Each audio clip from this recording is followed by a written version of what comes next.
I now give the floor to the distinguished representative of Pakistan to introduce an address by the head of government. Mr. President, I have the great honor to introduce a recorded statement by His Excellency Mr. Imran Khan, the Prime Minister of the Islamic Republic of Pakistan.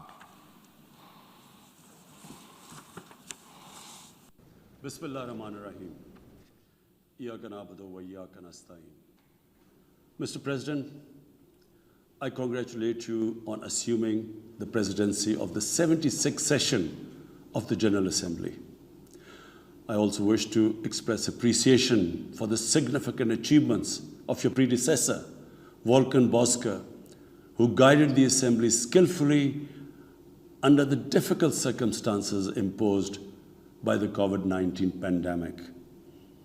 Mr. President, the world is facing triple challenge of the COVID-19,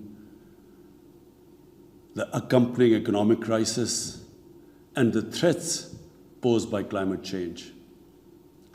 The virus does not discriminate between nations and people, nor do the catastrophes imposed by uncertain weather patterns. The common threats faced by us today not only expose the fragility of the international system, they also underscore the oneness of humanity. By the grace of Almighty Allah, Pakistan has been successful so far in containing the COVID pandemic. Our collaborated strategy of smart lockdowns helped save lives and livelihoods and kept the economy afloat. Over 15 million families survived through a social protection program of Asas. Mr. President, climate change is one of the primary existential threats that our planet faces today. Pakistan's contribution to global emissions is negligible, yet we are among the 10 most vulnerable countries to the effects of climate change in the world. Being fully aware of our global responsibilities, we have embarked upon game-changing environmental programs, reforesting Pakistan through our 10 billion tree tsunami, preserving natural habitats, switching to renewable energy, removing pollution from our cities, and adapting to the impacts of climate change. To address the triple crisis of COVID pandemic, economic downturn, and climate emergency, we need a comprehensive strategy that should include, number one, vaccine equity. Everyone, everywhere, must be vaccinated against COVID, and as soon as possible. Two, adequate financing must be made available to developing countries.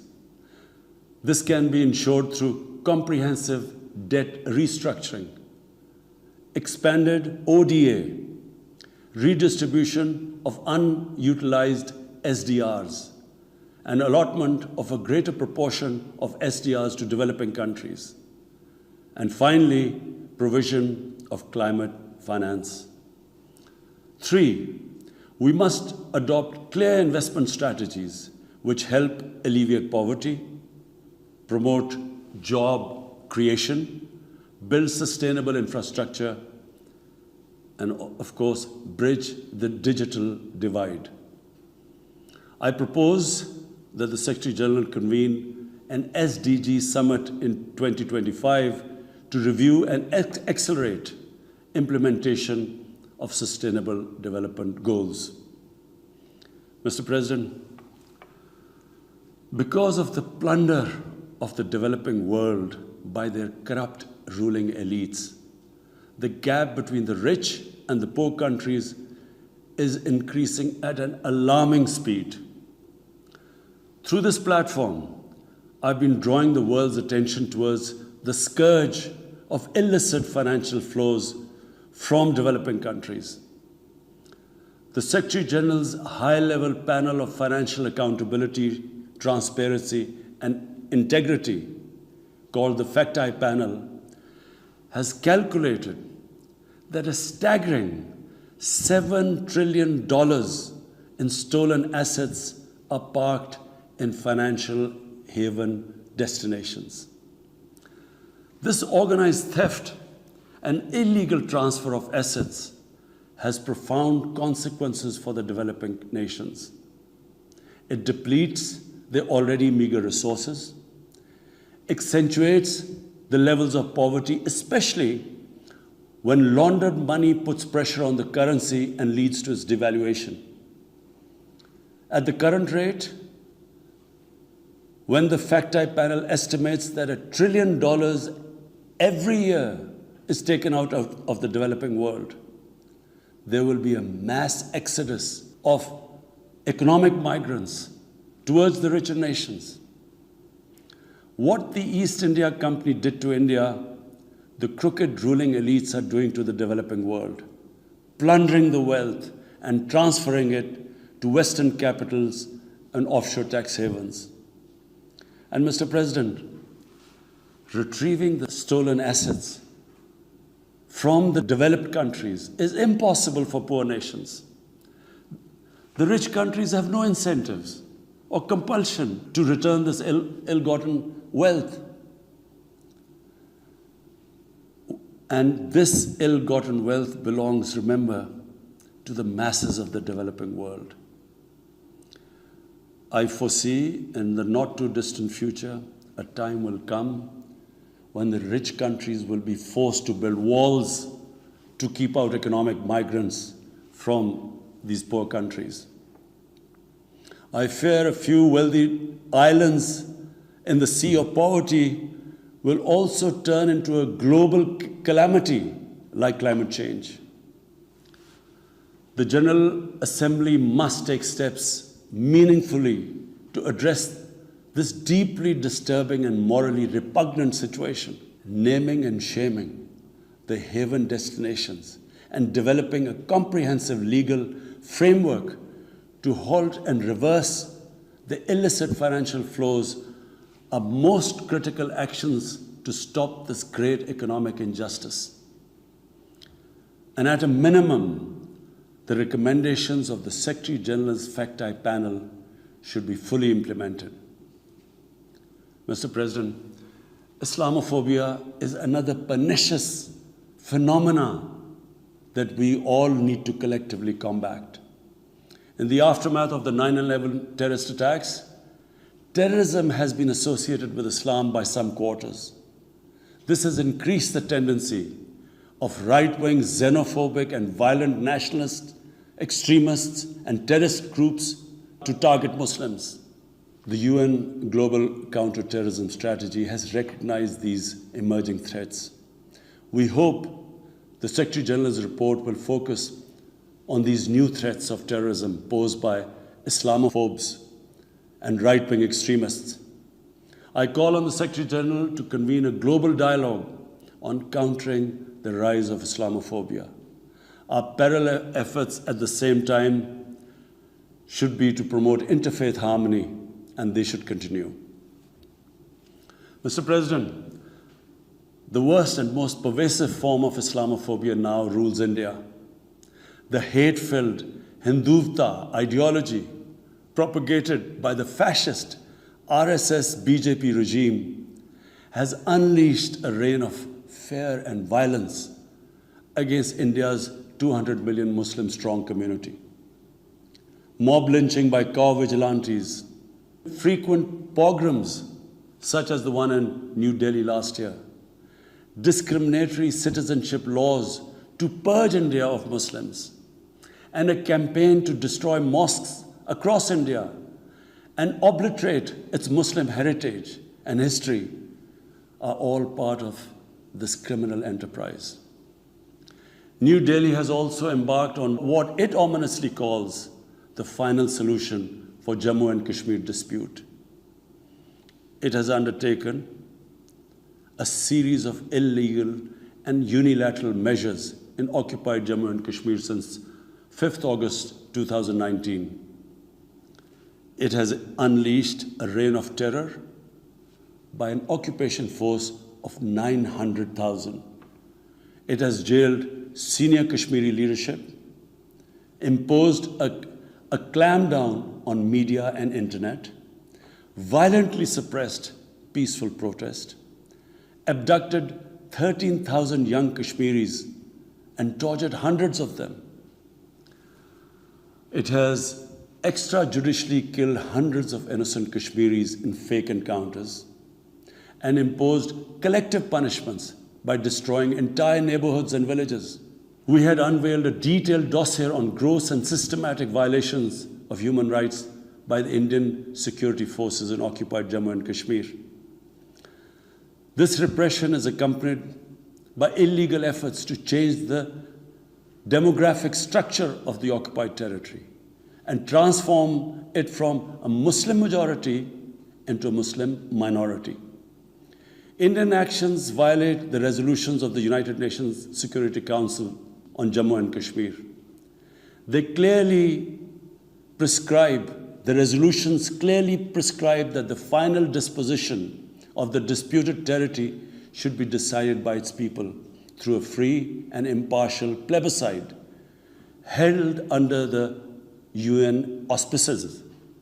India's action in occupied Jammu and Kashmir also violate international human rights and humanitarian laws, including the Fourth Geneva Convention, and amount to war crimes and crimes against humanity.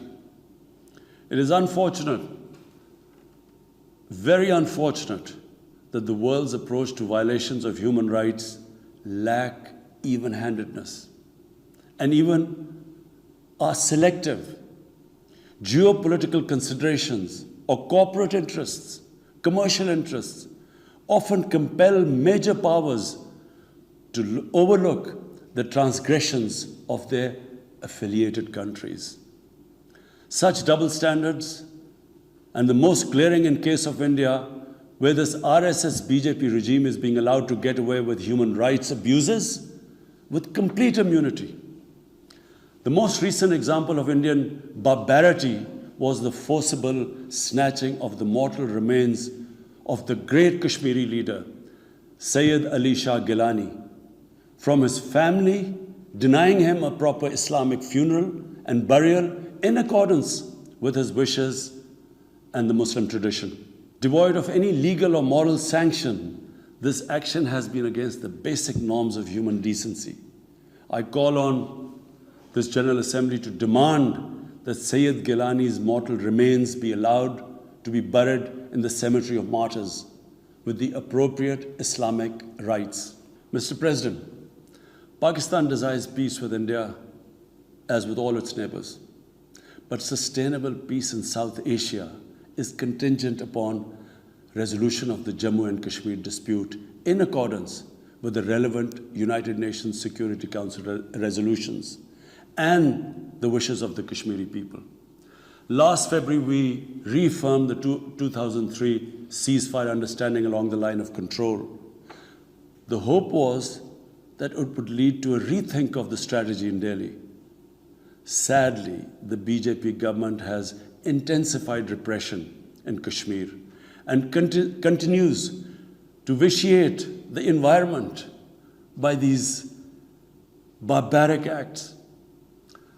The onus remains on India to create a conducive environment for meaningful and result-oriented engagement with Pakistan.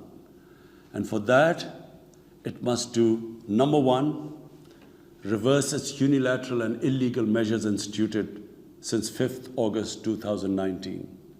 Secondly, stop its oppression and human rights violations against the people of Kashmir. And three, halt and reverse the demographic changes in the occupied territory. It is also essential to prevent another conflict between Pakistan and India. India's military buildup, development of advanced nuclear weapons, and acquisition of destabilizing conventional capabilities can erode mutual deterrence between the two countries. And now, Mr. President, I want to talk about Afghanistan. the current situation in Afghanistan, for some reason, Pakistan has been blamed for the turn of events by politicians in the United States and some politicians in Europe. From this platform, I want them all to know the country that suffered the most, apart from Afghanistan, was Pakistan when we joined the US war on terror after 9/11. 80,000 Pakistanis died. $150 billion was lost to our economy. There were 3.5 million internally displaced Pakistanis. And why did this happen? In the 80s, Pakistan was a frontline state in fighting against the occupation of Afghanistan. Pakistan and the United States trained mujahideen groups to fight for the liberation of Afghanistan. Amongst those mujahideen groups were Al-Qaeda, were various groups from all over the world. They were mujahideen, Afghan mujahideen. These were considered heroes. President Ronald Reagan invited them to White House in 1983. And according to news items, he compared them to the founding fathers of the United States. They were heroes. Come 1989, the Soviets leave. So do the Americans, abandon Afghanistan. Pakistan was left with 5 million Afghan refugees. We were left with sectarian militant groups which never existed before. But the worst cut of it was that a year later, Pakistan was sanctioned by the US. We felt used. Fast forward 9/11, Pakistan is needed again by the US because now their US-led coalition is now invading Afghanistan, and it could not happen without Pakistan providing all the logistical support. What happened after that? The same mujahideen that we had trained that fighting foreign occupation was a sacred duty, a holy war, or jihad, they turned against us. We were called collaborators. They declared jihad on us. Then all along the tribal belt bordering Afghanistan, the Pakistan semi-autonomous tribal belt, where no Pakistan army had been since our independence, they had strong sympathies with the Taliban, Afghan Taliban, not because of their religious ideology, but because of Pashtun nationalism, which is very strong. Then there were 3 million Afghan refugees still in Pakistan, all Pashtuns, living in camps, 500,000, the biggest camp, 100,000 camps. They all had affinity and sympathies with the Afghan Taliban. So what happened? They too turned against Pakistan. For the first time, we had militant Taliban in Pakistan. And they too attacked Pakistan government. When our army went in the tribal areas for the first time in our history, whenever an army goes into civilian areas, there's collateral damage. So there was collateral damage, which multiplied the militants to seek revenge. But not just that. The world must know that in Pakistan, there were 480 drone attacks conducted by the US. 480 drone attacks. And we all know that drone attacks are not that precise. They cause more collateral damage than the militants they are targeting. So, who did the people whose relatives were being killed? Who did they seek revenge? Against Pakistan. Between 2004 and 2014, there were 50 different militant groups attacking the state of Pakistan. At one point, people like us were worried that will we survive this? There were bombs going all over Pakistan. Our capital was like a fortress. Had it not been for one of the most disciplined army in the world and one of the best intelligence agencies in the world, I think Pakistan would have gone down.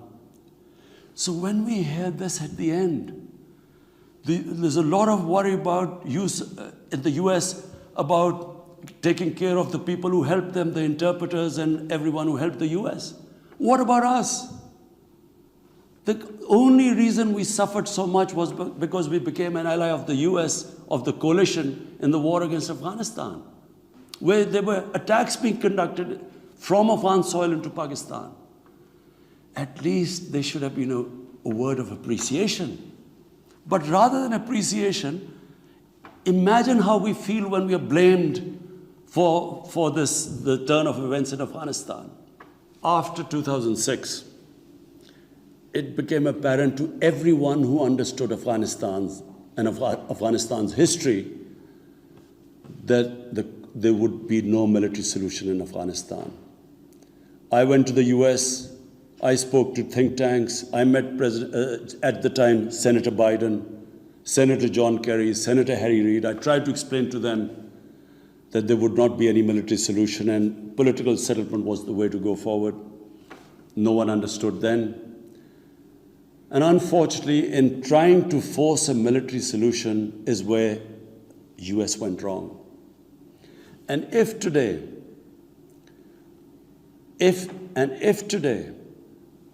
the world needs to know why the Taliban are back in power, all the world has to do is do a deep analysis of why 300,000 well-equipped Afghan army, and remember, Afghans are one of the bravest nations on earth.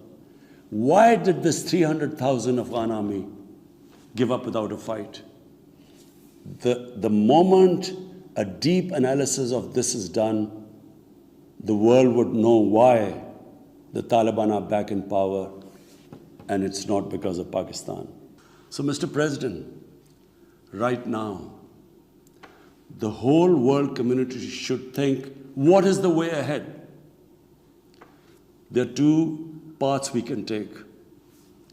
If we neglect Afghanistan right now, according to the UN, half the people of Afghanistan are already vulnerable. And by next year, almost 90% of people in Afghanistan will go below the poverty line. There's a huge humanitarian crisis looming ahead.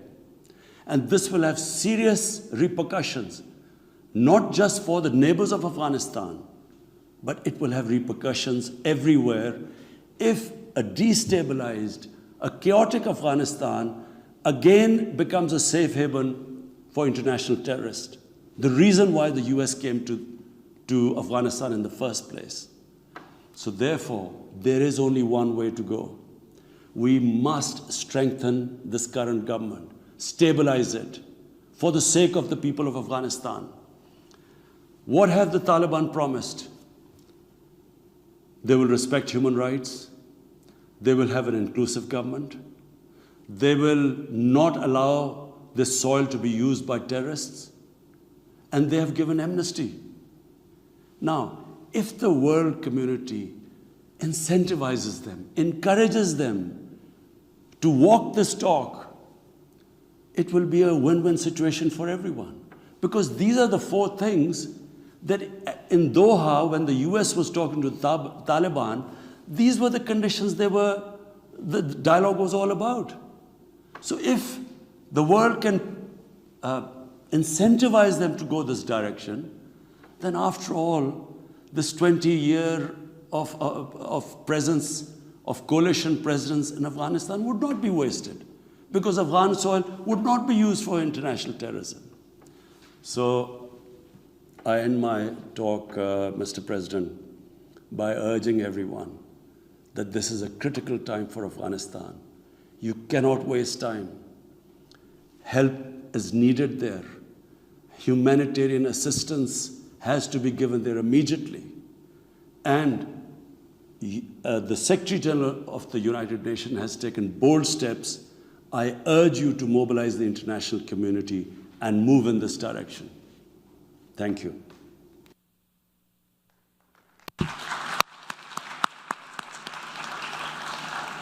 On behalf of the General Assembly, I wish to thank the Prime Minister of the Islamic Republic of Pakistan for the statement just made. The Assembly will hear an address by His Excellency Irakli Garibashvili, Prime Minister of Georgia. May I request protocol to escort His Excellency.